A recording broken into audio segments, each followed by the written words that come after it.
समय में टाइटैनिक के इतिहास और उसकी दुर्घटना ने पूरी दुनिया को हिला रखा था। आखिर कैसे गलत फैसला और टेक्नोलॉजी की खामियां इस आपदा का कारण बनी। वीडियो को अंत तक देखें और लाइक, शेयर और सब्सक्राइब करना न भूलें। नमस्कार दोस्तों, स्वागत है आपका हमारे चैनल पर। बात करने वाले हैं जिसने पूरी दुनिया को हिला रखा था। जी हाँ, 1912 में टाइटैनिक का डूबना। Mission specialists. Fred Hagen paid to see the iconic Titanic. आप सभी ने टाइटैनिक के बारे में तो सुना ही होगा, लेकिन क्या आपको पता है कि इस विशाल जहाज के डूबने के पीछे असल कारण क्या था? आज हम आपको 5 ऐसे कारण बताएंगे जो टाइटैनिक के डूबने के मुख्य कारण बने। वीडियो को अंत तक जरूर देखें क्योंकि ये जानकारी आपके लिए बेहद महत्वपूर्ण हो सकती है। तो चलिए शुरू करते हैं।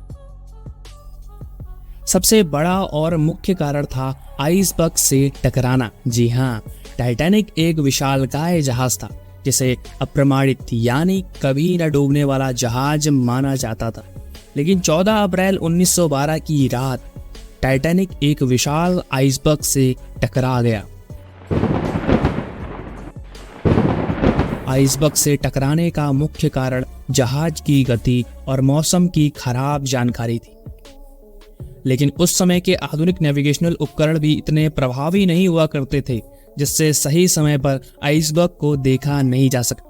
एग्जाम्पल के लिए, अगर उस समय के कप्तान थोड़ी सतर्कता बनाए रखते और गति को कम कर लेते तो शायद इस टकराव को टाला जा सकता था, जो कि आज के समय में कई जहाज आइसबर्ग और अन्य समुद्री खतरों से बचने के लिए रडार और सैटेलाइट नेविगेशन का उपयोग करते हैं, जो कि तब नहीं हुआ करता था। टाइटैनिक के डूबने का दूसरा सबसे बड़ा कारण था इंसानी गलती और गलत फैसला। जी हाँ, जहाज के चालक दल ने आइसबर्ग के क्षेत्र में पहुंचने से पहले गति को कम ही नहीं किया था। इसके अलावा आइसबर्ग से टकराने के बाद भी इमरजेंसी डिसीजन में देरी हुई थी। एग्जाम्पल के लिए, टकराव के बाद भी जहाज को तुरंत खाली नहीं किया गया और लाइफ बोट्स को पूरी तरह से भरा भी नहीं गया था। कई लाइफ बोट्स में जगह खाली थी जबकि सैकड़ों लोगों की जान उससे बचाई जा सकती थी। इसलिए कहते हैं, समस्या के समय सही और तुरंत निर्णय लेना चाहिए। तीसरा सबसे बड़ा कारण, अब बात आती है टाइटैनिक को बनाते समय कुछ गंभीर खामियां भी थी। जी हाँ, जहाज के नीचे के वाटर टाइट कंपार्टमेंट को बनाया तो गया था, लेकिन वो केवल 4 डेक तक ही वाटर टाइट थे।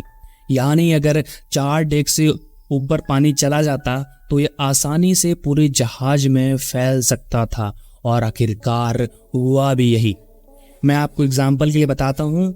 जब टाइटैनिक आइसबर्ग से टकराया तब उसका बायां हिस्सा बुरी तरह क्षतिग्रस्त हो गया था और पानी जल्दी से अन्य हिस्सों में फैल रहा था। अगर डिजाइन को बेहतर और वाटरटाइट बनाया गया होता तो शायद टाइटैनिक डूबने से बच जाता। चौथा कारण, संचार की कमी। संचार की कमी भी टाइटैनिक के डूबने का एक बड़ा कारण था। जी हाँ, टाइटैनिक के कप्तान और चालक दल को अन्य दूसरे जहाजों से चेतावनी भी मिली थी कि आप आइसबर्ग के क्षेत्र में प्रवेश कर रहे हैं, लेकिन उन चेतावनियों को गंभीरता से नहीं लिया गया। अगर टाइटैनिक के कप्तान ने उन चेतावनियों पर ध्यान दिया होता और गति को कम कर लिया होता तो शायद आइसबर्ग से टकराव को टाला जा सकता था। संचार की कमी और जानकारी के गलत उपयोग के कारण यह भयानक घटना घटी। इसलिए कहा जाता है, सही समय पर सही जानकारी को शेयर करना और उसे गंभीरता से लेना बेहद जरूरी है। पांचवा कारण यह भी था कि टाइटैनिक पर लाइफ बोट्स की संख्या अपर्याप्त भी थी।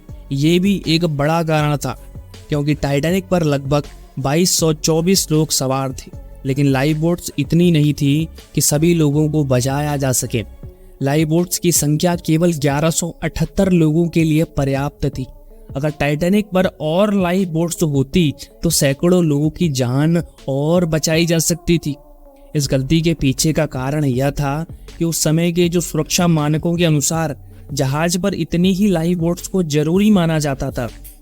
हालांकि इस जहाज में और भी लाइफ बोट्स रखी जा सकती थी।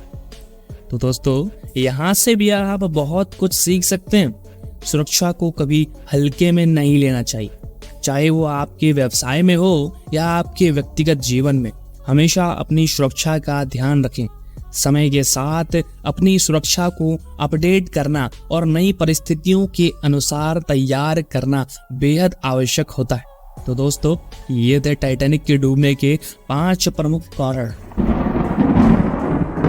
इस दुखद घटना से हम सभी को बहुत कुछ सीखने को मिलता है। गलत फैसले, डिजाइन की खामियां, संचार की कमी और सुरक्षा उपायों की अनदेखी ने इस आपदा को और भी बड़ा बना दिया था। हमें इतिहास की इन घटनाओं से सबक लेना चाहिए और ये सुनिश्चित करना चाहिए कि हम अपनी जिम्मेदारियों को सही तरीके से निभाएं, चाहे वो किसी भी क्षेत्र में क्यों ना हो। अगर आपको ये वीडियो पसंद आया हो तो लाइक करें, अपने दोस्तों के साथ शेयर करें और हमारे चैनल को सब्सक्राइब करना ना भूलें। इस वीडियो को देखने के लिए आपका बहुत बहुत धन्यवाद।